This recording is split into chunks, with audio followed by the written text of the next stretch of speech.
Home minister गृह मंत्री ने जो अपने प्रेस कॉन्फ्रेंस में ये कहा कि असदुद्दीन ओवैसी को चाहिए कि हमको लिख कर दें रोहिंग्या कितने हैं। भाई ये कब से होगा कि एक गृह मंत्री देश के एमपी से पूछकर एक्शन लेगा जो उनका काम है? उनको तो मालूम होना चाहिए ना। ये कब से होगा कि एमपी लिख कर दे और आप हमको परमिशन दीजिए? ये पहले गृह मंत्री देश को कह रहे हैं कि मुझे परमिशन दीजिए इलीगल पाकिस्तानी अगर हैं, इलीगल अफगानी हैं तो उनको एक्शन लेने के लिए। ये तो उनका काम है, उनकी ड्यूटी है, वो इसलिए तो उनको गृह मंत्री बनाया गया देश का। ये मुद्दा तो उनकी पार्टी के प्रेसिडेंट ने उठाया था कि ओल्ड सिटी में 30,000 रोहिंग्याओं के वोटर लिस्ट में नाम है, इतने इलीगल रह रहे हैं, तो आपने पकड़ी है ना। अगर रह रहे हैं तो गलती तो उसमें गृह मंत्री की है। वो क्या कर रहे हैं उनको बताना चाहिए। ये अजीब बात कर रहे हैं, मजाक हो रहा है ये तो। नहीं, मैं अपनी पार्टी की तरफ से ये साफ और वाज़ेह तौर पर कहना चाह रहा हूँ कि हम जो फार्मर्स प्रोटेस्ट हो रहा है वो बिल्कुल जेन्यून है और उनके जो मुतालबात हैं वो हक बजानिब हैं और हम उम्मीद करते हैं कि देश के प्रधानमंत्री उनको बुलाएंगे अपने पास। प्रधानमंत्री को बुलाकर उनसे बात करना चाहिए। और वो जो कह रहे हैं भाई, वो तो बहुत अहम बात कह रहे हैं। इतनी बड़ी तादाद में अगर फार्मर्स आते हैं दिल्ली के पास, आप उनको प्रोटेस्ट करने नहीं देते। ये कौन सा है बताइए कि हैदराबाद में म्युनिसिपल इलेक्शन है और गृह मंत्री आकर कैंपेन कर सकते हैं लोगों के साथ और किसान जो है दिल्ली में प्रोटेस्ट नहीं कर सकता। जो किसान जो हमारे टेबल पर रोटी और चावल रख रहा है, खाने के लिए खाना रख रहा है, आप उनसे नहीं बात करेंगे? प्रधानमंत्री को अपना दिल बड़ा करना चाहिए। प्रधानमंत्री को उनको अपने पास बुलाकर बात करनी चाहिए और उनके डिमांड जेन्यून है। उससे देश को फायदा होगा अगर वो प्रधानमंत्री की सरकार, मोदी सरकार उन डिमांड्स को कबूल करेगी तो।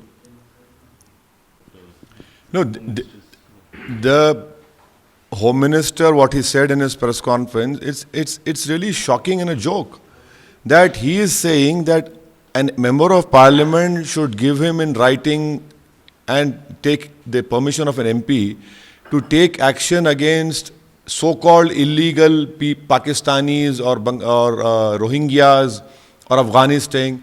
It is the primary duty of the Home Minister to ensure that no illegal non-Indian stays in India. Now, how is it that he's asking my permission? This is really, this issue was raked up first by the BJP state president when he said that they'll do a surgical strike in Old City wherein illegal Pakistani, illegal Rohingyas are staying. He said there are 30,000 names of Rohingyas in the voter list. So let the Home Minister react to it. It is his party who's raked it up, and this is really a joke. You're taking my permission to do what is your primary job. That is your responsibility. You should discharge it to the best of your ability, which you're not able to do. The demands of the farmers who have come to Delhi are completely genuine and they're in nation's interest. I would request the Prime Minister that he should call the representatives and meet them and solve this issue. And thirdly, if the Home Minister of the country can come and campaign in Hyderabad, why can't the farmers come and protest in Delhi? Please tell me. There is corona everywhere.